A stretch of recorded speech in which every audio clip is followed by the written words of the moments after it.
Welcome back to day 26th, January 26th of the Less Is Now challenge. And as we continue to go through the stuff, I find more.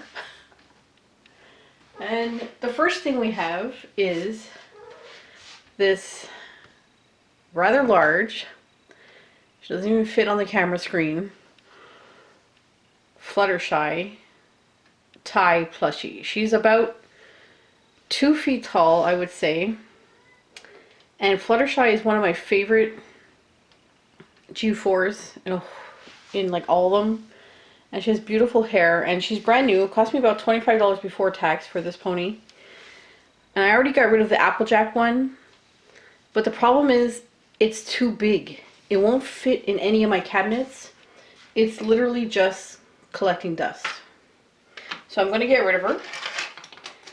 Another thing I have is some Generation 1 Petite Pony stuff.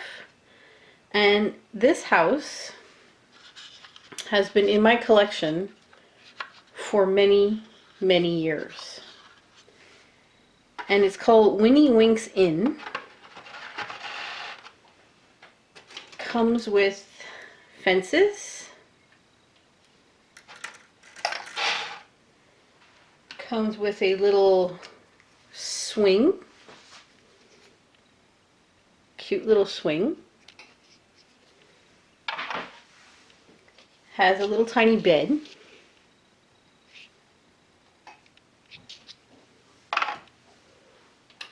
Has a little tiny table with little tiny plates.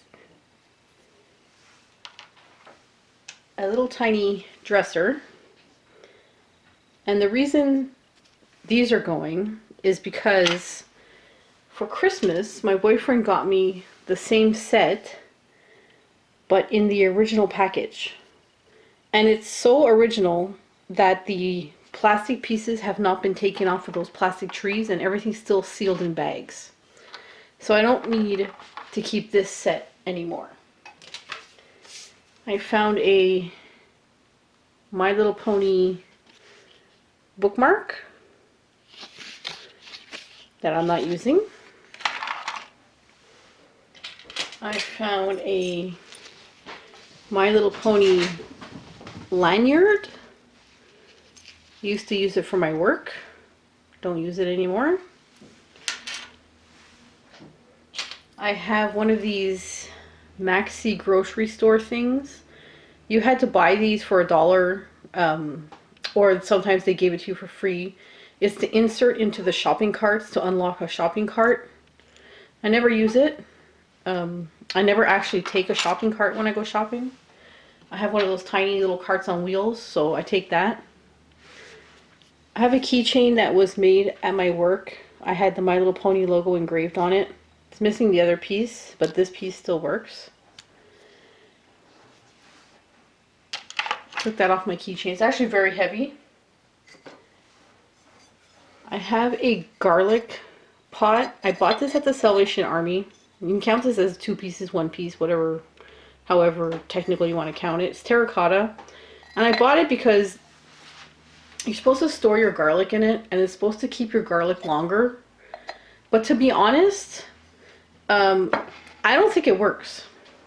I've had it for, I think, almost a year, over a year, and I still notice my garlic getting sprouting and turning brown and drying out and going bad. So I'd rather just go back to keeping it in a bowl how I used to in the open air. I have a Myrmicorno that I collect. This is a Tokidoki Myrmicorno. It's a double. I have another Myrmicorno Tokidoki that is also a double.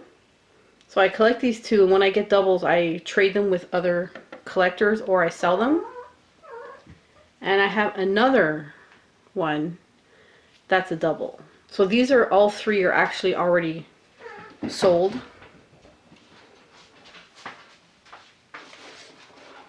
I have a puzzle of this. But the son he wanted to get into puzzles, and then I finally got him puzzles, and then he doesn't like puzzles. He's not really into it. Another thing I've had for many years is, I always had this idea, okay, these are dimes, a whole bunch of dimes. I always had this idea that I wanted to try and get all the coins, one from every year, and I wanted to put them on display. So here's nickels, and some of them are very old. And I thought it would be really cool to have them like on a wooden display or something, or in a book. These are quarters. Again, some of these are quite old. I've been collecting them almost all my life. Here's pennies. Again, the same thing, different years. Canada stopped making pennies a few years ago, so you'll never get more pennies unless you find them on the street or something, or somebody else is holding them. And what I would do is I would write out a sheet, like for the 25 cents, and I wrote down all the years I had. So I have a 1945 one, and see 1957 and stuff like that. So this is the 10-cent one. And I have a 1931 10 cents. And I just thought it was so cool that you think that, like, you know, 1931 and it's still in circulation. This was for the 5 cents. And I have a lot more of those. I have a 1927 5 cents. So I don't know if any of this old coins are worth anything. These are the penny list I had. I have a 1932 penny. And all that was kept in this box. So I had the box, the papers, and the stuff. I don't know if this coin stuff is worth anything because some of it's very old, but I'm going to look into it to see if, just in case it's worth anything. If not, what I'll do is I'll take out the, what I might do is I might give all this to my mother, because my mother has a very huge coin collection, and eventually the coin collection is coming back to my son. My mother is going to give it all to my son because he likes that stuff. So I think I'll give it to her, and eventually it'll make its way back to me through my son. I don't know, or I'll just check, like I said, if any of the old ones are worth anything. I have no idea. But it's something I've been holding on to many years because I really wanted to do it. But just, you know, sometimes you have to be realistic and really think, are you going to do it? And I've had these for like 30 years. So I think it's time. I'll give them to Mom and then make the way back to my son, I guess. So that's it. That's day 26. There's actually more than 26 items here if you're counting each paper, and if you're counting the lid.